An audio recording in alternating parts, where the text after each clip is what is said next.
అఖిలాండ కోటి బ్రహ్మాండ నాయక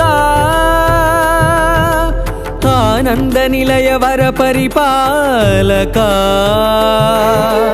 అఖిలాండ కోటి బ్రహ్మాండ నాయక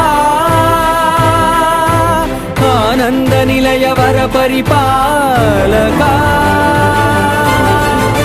ఈ కొండపై ఎవరి మీద ఈగ వాలినట్టు తెలిసిన ఉగ్ర శ్రీనివాసమూర్తి సాక్షిగా, జ్వాలా నరసింహుని సాక్షిగా, 10,000 శేషుల పడగల బుసబుసల సాక్షిగా ఏం చేస్తానో చెప్పను.